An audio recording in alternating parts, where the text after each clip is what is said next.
Hello everyone, this is श्रुति और आप सभी का स्वागत है हमारे कॉमर्स यूट्यूब चैनल में। आज की वीडियो में हम डिस्कस करेंगे एक topic that is qualities of a brand name.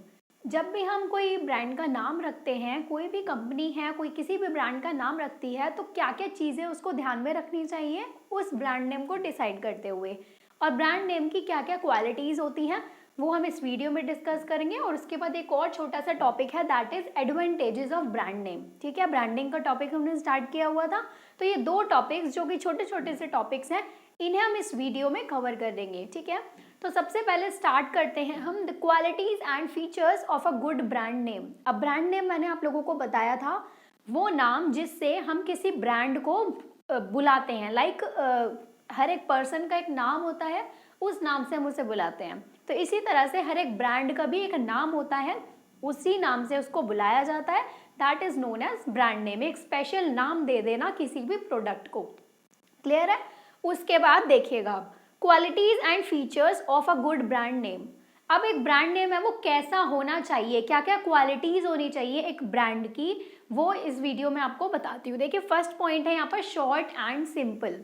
जो ब्रांड नेम रखेगा कोई भी मार्केटर या कोई भी कंपनी जो कि नया ब्रांड बना रही है, जब वो नाम रखेगी तो उसको ये चीज़ ध्यान में रखनी चाहिए कि जो ब्रांड नेम होना चाहिए that must be short and simple. Short and simple क्यों? क्योंकि बहुत सारे लोग ऐसे होते हैं जो कि जिन लोगों को थोड़ा सा बोलने में, प्रोनाउंस करने में प्रॉब्लम होती है, तो ऐसा वर्ड लेना चाहिए, ब्रांड का नाम जो है वो इस तरीके का रखना चाहिए कि सब लोग उसे प्रोनाउंस कर सके। ओके, हर कोई उसे बोल सके। तो शॉर्ट होना चाहिए, छोटा नाम होना चाहिए, मतलब बहुत ज़्यादा लंबा नाम नहीं होना चाहिए कि कोई उसको बोल ही ना पाए, और सिंपल होना चाहिए, बोलने में बहुत ईजी होना चाहिए। Next is easy to pronounce, जो मैंने आपको यहाँ पर बताया शॉर्ट और सिंपल तो होगा। अब सेकेंड आता है इजी टू प्रोनाउंस। प्रोनाउंस मतलब बोलना, कोई भी चीज़ है उसको प्रोनाउंसिएशन आप कैसे कर रहे हो, उसको आप किस तरीके से बोल रहे हो। ठीक है, तो बोलना इज़ वेरी इंपॉर्टेंट। तो इसलिए इस तरीके का ब्रांड नेम होना चाहिए कि हर एक जनरल पीपल जो है, पूरी जो पब्लिक है, हर एक इंसान उस नाम को बोल सके। Okay, next is suggestive. Suggestive मतलब उस ब्रांड नेम के अंदर कुछ सजेशन होना चाहिए। फॉर एग्जाम्पल, जैसे आप लोग देख सकते हैं हाजमोला आती है, हाजमोला कैंडी होती है, या हिंगोली, इनके छोटे छोटे पैकेट्स आते हैं। तो इसमें क्या होता है, जो आप लोग हाजमोला देखते ही आप लोग क्या आपके माइंड में आता है? सबसे बड़ी चीज यही आती है सबसे पहले कि this is for digestive system. Okay, ये आप लोगों के खाने को पचाती है, डाइजेशन के लिए अच्छी है, यही सबसे पहले आता है आपके माइंड में। तो आपने क्या क्लिक किया उस नाम को देख के? उस नाम ने आपको कुछ सजेस्ट किया ना कि हाजमोला मतलब हाजमे के लिए है, फॉर द डाइजेशन। ओके, तो इसी तरीके से जो नाम होना चाहिए ब्रांड का वो इसी तरीके का होना चाहिए कि वो कुछ ना कुछ सजेस्ट करे। क्लियर है? जैसे सर्फ एक्सेल दाग अच्छे हैं, तो उसमें क्या है कि कपड़ों के ऊपर दाग लगे हुए हैं और वो इजीली मिट जाएंगे। इस तरीके से कोई भी चीज सजेस्ट करता हुआ नाम होना चाहिए। क्लियर? उसके बाद आता है आपका fourth is unique and distinctive. अब जो नाम है वो यूनिक होना चाहिए। यूनिक मतलब ऐसा नहीं होना चाहिए कि कुछ भी रख दिया, मतलब कॉमन सा नहीं होना चाहिए। यूनिक नाम होना चाहिए कि लोगों को एकदम से अट्रैक्ट करे वो नाम। क्लियर? उसके बाद आता है fifth point is should be selective after considering it's meaning in other languages. अब कई बार क्या होता है, जो मीनिंग किसी भी वर्ड का कोई मीनिंग अगर इंग्लिश या हिंदी लैंग्वेज में आप देखें तो कुछ और होता है, लेकिन अगर आप किसी और लैंग्वेज में देखें लाइक स्पेनिश, जर्मन, इन सब में देखें तो उस वर्ड का मीनिंग बहुत नेगेटिव होता है।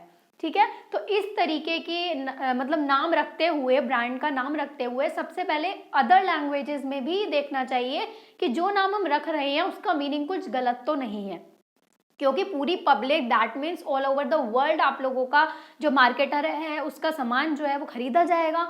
तो वो स्पेनिश बोलने वाले भी लोग भी हो सकते हैं, फ्रेंच बोलने वाले भी हो सकते हैं, कोई भी हो सकता है। तो अगर नाम उस लैंग्वेज में गलत कुछ मीनिंग सजेस्ट कर रहा होगा तो क्या वो लोग उस चीज़ को खरीदेंगे?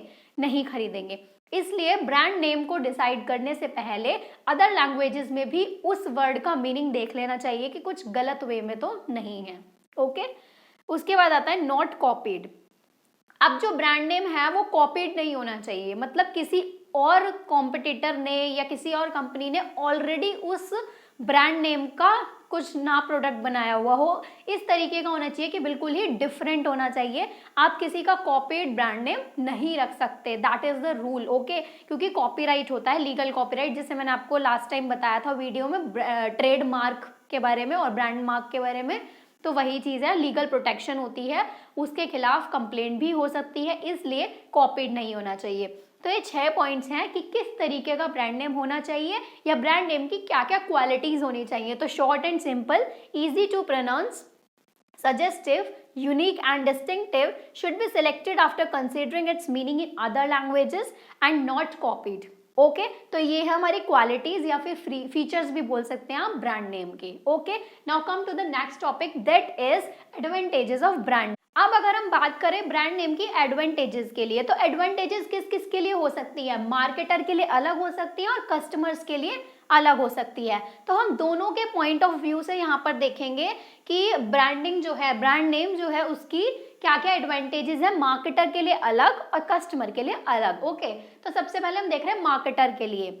मार्केटर कौन होता है? जो मार्केट में रिसर्च करता है या फिर जो अपना प्रोडक्ट लेकर आना चाह रहा है, ऑब्वियसली वही होगा। क्यों? क्योंकि वही ब्रांड नेम रखना चाह रहा है। तो इसकी क्या क्या एडवांटेजेस हो सकती हैं इसके लिए? फर्स्ट है हेल्प्स इन प्रोडक्ट डिफरेंशिएशन। अब एक मार्केटर होता है, ऐसा तो नहीं है ना कि सिर्फ वो पूरी जिंदगी में सिर्फ एक ही प्रोडक्ट बनाएगा, इस तरीके से तो नहीं होती मार्केटिंग। बहुत सारे प्रोडक्ट्स बनते हैं, अब उन प्रोडक्ट्स को डिफरेंशिएट कैसे किया जाए, उनके बीच में डिफरेंस कैसे किया जाएगा, इसके लिए ब्रांड नेम रखा जाता है। ठीक है, ब्रांड नेम आप रख देंगे कि इस ब्रांड की ये चीज है, तो उससे क्या होगा, इजीली आइडेंटिफाई कर सकेंगे आप उस प्रोडक्ट के बारे में। नेक्स्ट आता है हेल्प्स इन एडवर्टाइजिंग। अब जितना ज्यादा अच्छी रेपुटेशन होगी किसी भी ब्रांड नेम की, किसी भी कोई भी ब्रांड है, मान लीजिए बहुत ज़्यादा फेमस है, आप कुछ भी ले सकते हैं अपने आसपास का ब्रांड्स, तो आप सभी जानते हैं। ठीक है, तो आप ये देखिएगा अगर उस ब्रांड को टेलीविजन पर एडवर्टाइजमेंट उसका किया जाए तो लोग कितने ज़्यादा अट्रैक्ट होते हैं, लोगों को नई नई चीज़ें पता चलती हैं कि अब इस ब्रांड ने ये नई चीज़ निकाली है, ये नया प्रोडक्ट निकाला है, तो हमें इसे खरीदना है क्योंकि ये ब्रांड बहुत ज़्यादा फेमस है, बहुत ज़्यादा रेप्यूटेड ब्रांड है। ओके, तो इसलिए हेल्प होती है एडवर्टाइजिंग में। तो मार्केटर के लिए बेनिफिट है कि भाई उसको एडवर्टाइजिंग में इतनी अच्छी हेल्प मिल जाएगी। उसके बाद आता है डिफरेंशियल प्राइसिंग। डिफरेंशियल प्राइसिंग का क्या मतलब है कि जब कोई भी ब्रांड बहुत पीक पे पहुंच जाता है, मतलब ऑल ओवर द वर्ल्ड वो फेमस हो जाता है, उसका नाम हर किसी को पता होता है कि ये मतलब एक बहुत अच्छा ब्रांड है, बहुत फेमस ब्रांड है, तो वो जो ब्रांड है, जो मार्केटर है, वो कभी भी उसके प्राइस हाई कर सकता है। कभी कभार ऐसा होता है कि बहुत ज़्यादा फेमस हो जाती है कोई चीज़, फिर अचानक से उसकी डिमांड इतने ज़्यादा बढ़ने लगती है कि मार्केटर उसके प्राइसेस भी हाई कर देता है। और प्राइसेस हाई करेगा तो क्या होगा, ज़्यादा से ज़्यादा प्रॉफिट होगा, और प्रॉफिट किसको होगा, मार्केटर को होगा। तो ये भी मार्केटर के लिए एक एडवांटेज है कि डिफरेंशियल प्राइसिंग से क्या हो रहा है, उसको ज़्यादा से ज़्यादा प्रॉफिट हो रहा है। ओके, नेक्स्ट आता है easy introduction of new product. इसमें क्या होता है, इसमें ये है कि अगर कोई भी ब्रांड बहुत ज़्यादा फेमस हो गया है, ठीक है, बहुत फेमस ब्रांड है, अब उसी ब्रांड के अंदर कोई एक नया प्रोडक्ट आने जा रहा है मार्केट के अंदर, तो किसी को भी वो प्रोडक्ट खरीदने से पहले सोचना नहीं पड़ेगा। क्यों? क्योंकि वो जो ब्रांड है वो बहुत ज़्यादा फेमस है। अब आप लोग कोई भी चीज़ खरीदने जाते हैं, मान लीजिए फॉर एग्जाम्पल, एक छोटा सा एग्जाम्पल बताती हूँ मैं, सैमसंग। ठीक है, सैमसंग एक कंपनी भी है और सैमसंग एक ब्रांड भी है। ठीक है, अब सैमसंग ने बहुत सारे तरह के टेलीविजन्स, फ्रिज, रेफ्रिजरेटर्स, मतलब सब कुछ निकाले हुए हैं। अब कुछ ऐसी टेक्नोलॉजी आ जाती है आने वाले टाइम में कि वो कुछ इतनी अच्छी चीज़ निकाल देती है इलेक्ट्रॉनिक्स की, तो लोग उसका एडवर्टीजमेंट देखते हैं मान लीजिए टेलीविजन में, तो क्या होगा, लोग अट्रैक्ट होंगे। और क्यों होंगे, लोग जो है वो सोचेंगे हम इस चीज़ को खरीद लें। क्यों? क्योंकि वो सैमसंग है, all over the world famous है, लोगों को भरोसा है कि सैमसंग है तो अच्छा ही होगा। ठीक है, अगर कोई ऐसा ही उल्टा सीधा ब्रांड होता, मतलब कोई भी छोटा मोटा ब्रांड होता जिसका नाम आपने नहीं सुना है, तो आपको इतनी इजीली उस प्रोडक्ट के ऊपर ट्रस्ट नहीं हो पाता। तो बात सारी ट्रस्ट की है, जितना रेप्यूटेड ब्रांड होगा उतना ज़्यादा आप उस पर ट्रस्ट कर सकते हैं। तो ये क्या होगा, ब्रांड जो नया प्रोडक्ट आने वाला है उस ब्रांड के अंदर, वो इजीली मार्केट के अंदर फैल जाएगा। तो मतलब बहुत ज़्यादा मेहनत करने की उसके बाद ज़रूरत नहीं होगी, रेप्यूटेड ब्रांड है तो हर कोई उस ब्रांड के प्रोडक्ट्स खरीदेगा। ओके, तो ये एडवांटेजेस हो गई मार्केटर के लिए। अब कुछ एडवांटेजेस होती हैं कस्टमर्स के लिए, क्या क्या हो सकती है, देखिए first is helps in identification of product. अब जिस तरीके से हमने प्रोडक्ट डिफरेंशिएशन देखा था मार्केटर के लिए, इसी तरह से यहाँ पर भी है। अब कस्टमर है, कस्टमर किसी ब्रांड की कोई चीज लेने जाता है, अब उस ब्रांड के अंदर बहुत सारे प्रोडक्ट आ जाते हैं, तो आइडेंटिफाई कैसे करेगा कि किस ब्रांड का कौन सा प्रोडक्ट है? ब्रांड नेम से ही। जब उस मान लीजिए फॉर एग्जाम्पल यहाँ पर एक बहुत बड़ा गोडाउन है, उस गोडाउन के अंदर आपके नाइकी के शूज रखे हुए हैं, आपके बाटा के शूज रखे हुए हैं, वुडलैंड के शूज रखे हुए हैं, सब मिक्स हैं। क्या अब आप आइडेंटिफाई कर सकते हो अगर आपको नहीं बताया जाए कि कौन सा किस ब्रांड का शू है? क्या आप आइडेंटिफाई कर सकते हैं कि आपको कौन सा लेना चाहिए? नहीं कर सकते। तो इसीलिए नाम रखे हैं कि ये वाले शूज वुडलैंड के हैं, ये वाले शूज बाटा के हैं, और ये वाले शूज किसके हैं? कौन सा बताया था मैंने अभी आपको? एक और बताया था नाइकी, उसके हैं। ठीक है, तो ये इस तरीके से डिफरेंशिएशन होगा, इस तरीके से कस्टमर भी आइडेंटिफाई कर पाएगा। तो इसलिए ब्रांड नेम बहुत जरूरी है, कस्टमर के लिए भी यही एडवांटेजेस हैं इसकी। ओके, नेक्स्ट आता है इंश्योर्स क्वालिटी। जैसा मैंने आपको बताया, जितना अच्छा ब्रांड होगा तो जो ब्रांड नेम है, जो ब्रांड है वो क्या करता है, कस्टमर्स को एश्योरेंस देता है क्वालिटी के लिए, कि आप क्वालिटी पर 101% भरोसा कर सकते हैं, कोई भी चीज खराब नहीं होगी, खराब होगी तो रिटर्न हो जाएगी। मतलब इस तरह की बहुत सारी पॉलिसीज होती हैं हर एक ब्रांड की।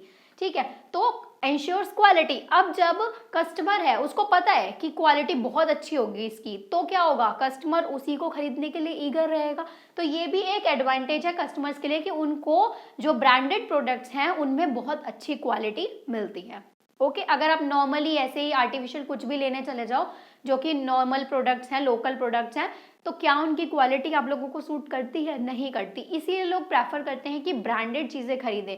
जैसे आपने वो बोला है ना, वो आपने सुना होगा, एक कहावत होती है, सस्ता रोए बार बार और महंगा रोए एक बार, इस तरीके की कुछ। तो वही चीज है कि ब्रांडेड प्रोडक्ट्स आप एक बार खरीदेंगे, पैसे आप लोगों के जाएंगे, कोई बात नहीं, लेकिन उसकी क्वालिटी आपको बहुत अच्छी मिलेगी। लोकल आप 50 बार खरीदेंगे फिर भी नहीं मिलेगी। ठीक है, नेक्स्ट आता है स्टेटस सिंबल। अब जब लोग ब्रांडेड प्रोडक्ट्स यूज करते हैं तो एक स्टेटस, एक कॉन्फिडेंस लेवल आता है उनके अंदर। थोड़ा सा आजकल तो वैसे लोग शो ऑफ के लिए ज्यादा यूज करते हैं, लेकिन यहाँ पर स्टेटस सिंबल वही चीज बोली हुई है कि आपका एक अच्छा रेप्यूटेड स्टेटस बनेगा सोसाइटी के अंदर अगर आप ब्रांड के प्रोडक्ट्स यूज करते हैं। तो ये भी कस्टमर के लिए एक एडवांटेज है कि भाई लोग सोचेंगे कि वाह, इसने तो ब्रांडेड चीजें पहनी हुई है, इस तरीके से। ओके, तो ये एडवांटेजेस थी मार्केटर के लिए और ये थी कस्टमर्स के लिए। बहुत इजी टॉपिक है, इतना कुछ नहीं था इस टॉपिक के अंदर, बट आता है तो मैंने आपको बता दिया। ये क्वेश्चन आता है आपके 12th क्लास के बोर्ड के एग्जाम्स में, तो इसको आप अच्छे से कर लीजिएगा। आप लोग उससे पूछ सकते हैं क्वालिटीज बताइए ब्रांड नेम की या फीचर्स बताइए, इस तरीके से कोई भी क्वेश्चन आ जाएगा।